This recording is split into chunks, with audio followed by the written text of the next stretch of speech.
Two pivotal events would take place to bring this story record into existence.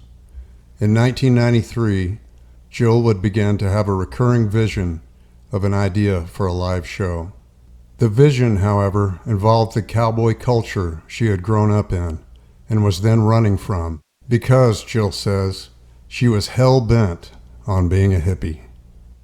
After nearly a decade of writing songs in Nashville, Jill found herself back in Texas, living in an apartment that overlooked downtown Fort Worth, where her grandfather and his brothers used to exchange cows for Cadillacs.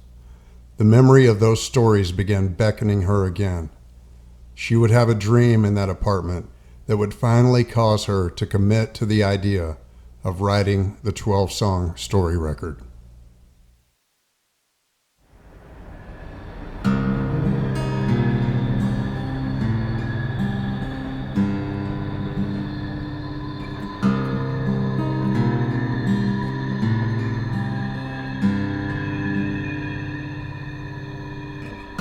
I had a dream last night, the wagon wheel came flying from the sky.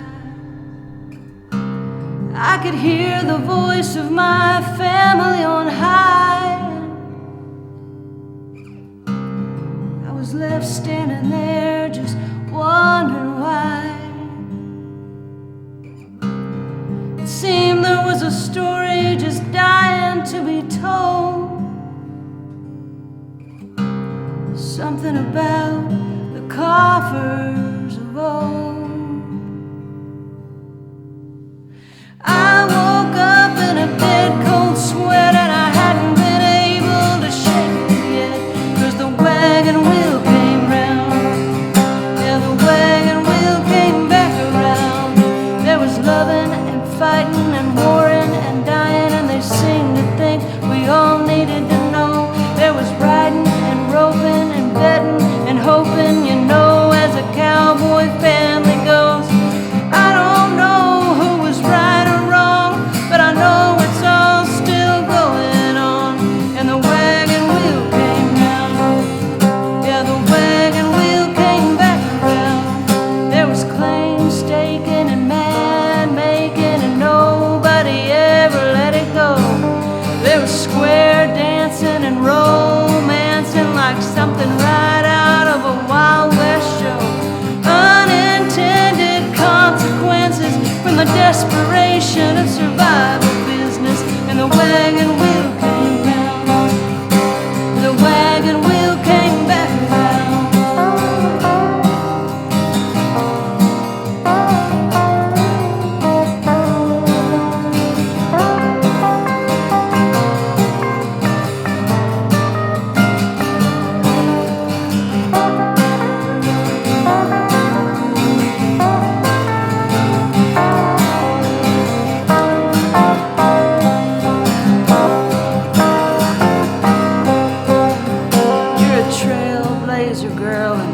Trailblazers, they don't get permission.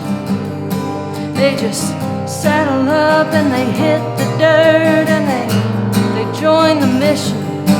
So get your cowgirl boots and a set of spurs and toughen up your skin for the cockle burst, 'cause the wagon wheel came round. Yeah, the wagon wheel came back around.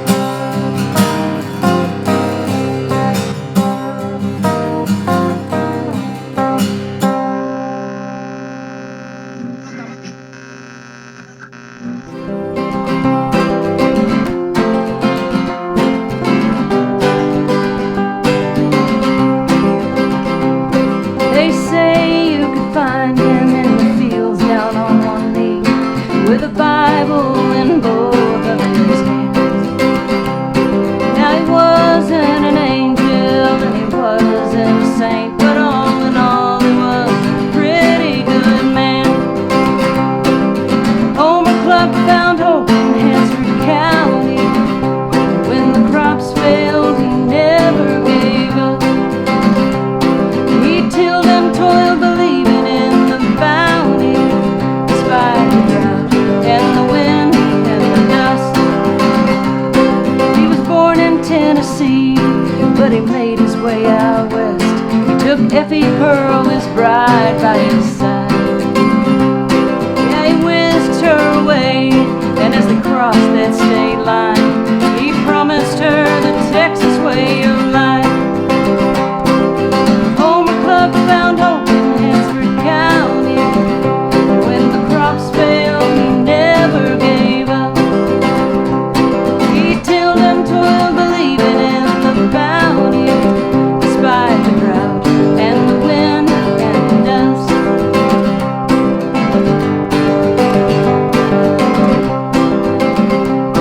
His bloodline traced to Germany, so they shortened up that name to the irony of the chicken sound cluck. With in-laws on Cluck and Homer and Terry and Dory, and if you think I'm lying, look it up. Homer Cluck found hope in Hansford County, and when the crops failed, he never gave up. He tilled and toiled, believing in the bounty, despite the drought and the wind and the dust. With a name like Cluck, he bought a cow just to mix us all up. Borrowed the neighbor's bull to do the do. And on a streak of luck, he now had two, and as it ended up, that cattle operation grew and grew. But he died just 59, way too young to leave this world, and he left it all to Pearl and the boys. And so begins the story of my West Texas family, and I'll do my best to give 'em all the boys.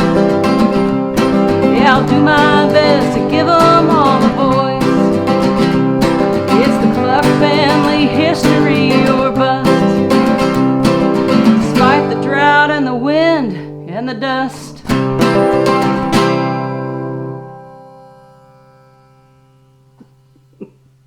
The Dust Bowl forced tens of thousands of poverty-stricken families to abandon their farms, unable to pay mortgages or grow crops, and losses reached $25 million per day by 1936. Homer Cluck would become one of the few farmers in the Texas Panhandle to make it through the dirty 30s, only to face death the following year. This is a true story about my family, and so many amazing things happened in the writing of these songs. When I wrote this next song, I realized for the first time in my life that I had never pictured my great-grandparents as the young parents of 11 children, one of which sadly moved to heaven prematurely. I went to great lengths to try to get my facts straight for the stories within the story. But in this song, I allowed for some creative license. For example, I don't know that they ever took a train to Amarillo, but my great-grandmother would throw huge Christmas parties for the whole family. And one time, in reminiscing about these Christmas parties we used to have, my cousin said, yes, and we would all get town-wrapped gifts. And I had never heard that expression.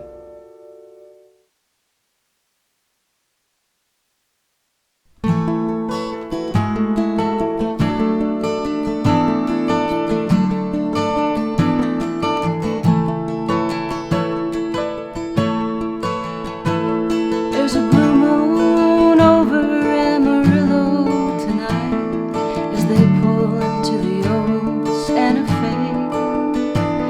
And it's not every Christmas they get to come down for the shops and the Polk Street Parade. Homer takes her by the hand and gives her a whirl. He looks in her eyes and he calls her his pearl. They'll get town-wrapped gifts for all 10 kids, 'cause harvest was good this year. One for Von Sill and Durward and Sam and Eldon and Jean and Pete and May and Effie and Pike and Mary Rachel too.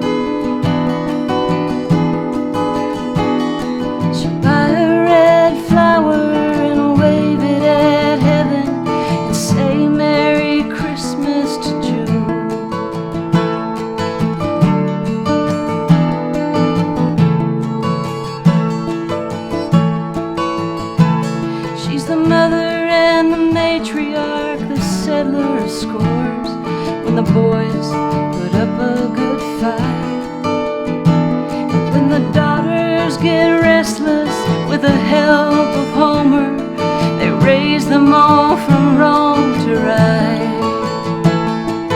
Von Seal and Durward and Sam and Eldon and Jean and Pete and May and Effie and Pike and Mary Rachel too.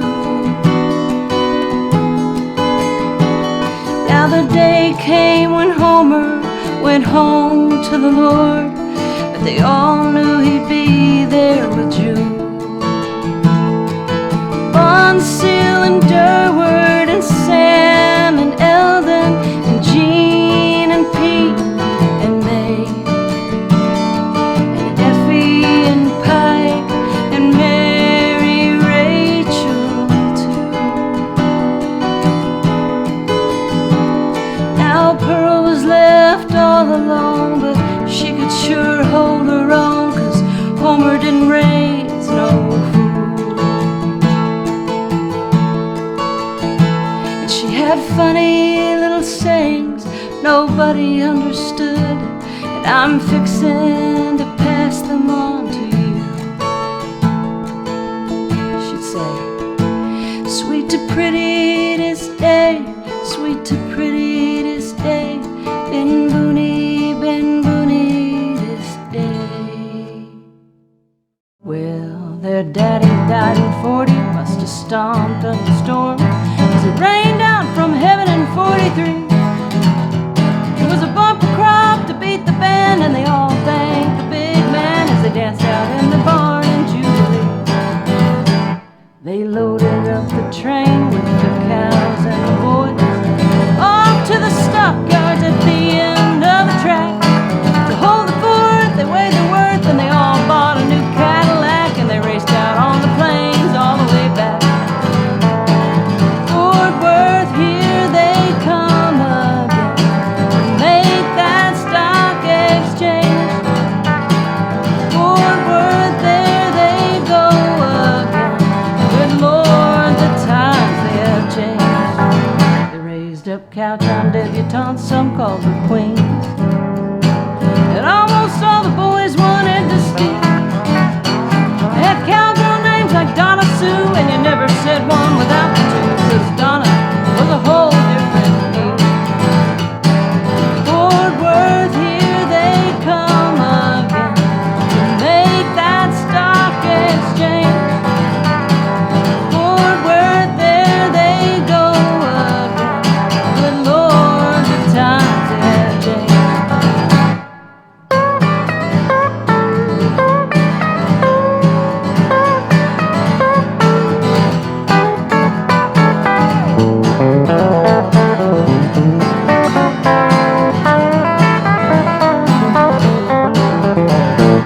More jewelry for the women, more cattle for the men, feed yards to fatten up the beef, private planes and landing strips and semi-trucks laid the new tracks. It was the first taste of new prosperity. Fort Worth, here they come again to make that stock exchange. Fort Worth, there they go again. Good Lord, the times they have changed. Good Lord, the times they have changed. Good Lord, the times they have changed.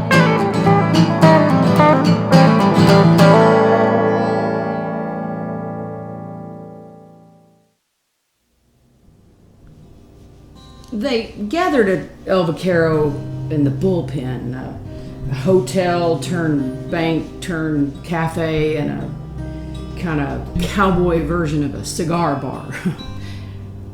Right there on Main Street, Groover. That's right, Groover, Gruver. They get to cussing and discussing and cooking up schemes about how they could all make more money, but not all of them agreed. And so it was with my grandfather, Joe Davidson, the youngest boy they called Pike. He had a different angle, and he didn't feel the idea of feedlots was right. And from what I hear, those debates became an awful mess. He, by God, moved his cows off the homestead and moved to D-U-M-A-S. That's Dumas. And what he said later in life was that he wasn't sure he was right, but he'd had a hunch and he stood his ground. Makes me wonder about that whole mad cow thing that came around. But back then and even today, there's a heavy burden on men to prosper and protect and grow the county you're in. And sometimes the lines get really tight and it's hard to tell between wrong and right. On the one hand, the big man from Austin came around and they all cheered and clapped and broke the ground, and the second and third generations were there and the smell of money was hanging in the air. On the other hand, it was hard to know if this new way was the right way to go. And the pressure to keep up with the times had them running hard and maybe even half blind. Sometimes they'd get to wondering whether they'd strayed from what Homer had handed down, the sowing and reaping and living a good life in a good town. Was it prosperity or selfish greed to have Mexican hired hands and maids and such? And in trying to overcome not enough, did it become too much? Did they let their pride get in the way and watch it start tearing things up? Yes, it made a mess, but they'd hit a bullseye and it stuck because it fed the 5,000 and more, sure enough. But some of them later spoke to me with a deep down regret about how kinfolk got crossways and couldn't forgive or forget. They'd sure enough made a name for themselves, but it seems they got confused. With misunderstandings, they all scattered about no matter what they had to lose. Generations didn't talk for generations, and it became just too easy to lose track. But some four down began to call on the repairer of the breach for the facts. With the dust storm of stories swirling in the air, it was hard to know exactly how, but it seemed all hell broke loose, and we wanted the boxcars of our heritage hooked again, all the way from the engine to the caboose. And as I've prayed to the Lord to help me piece it all together again, I believe the truth of the matter is wafted in with the wind. And I now know, with my heart of hearts, as sure as the big blue sky, that if all these cowboys were here today, every last one of them would say, it's not always easy to do the right thing the right way, but you just gotta pray for help and then do your best to try.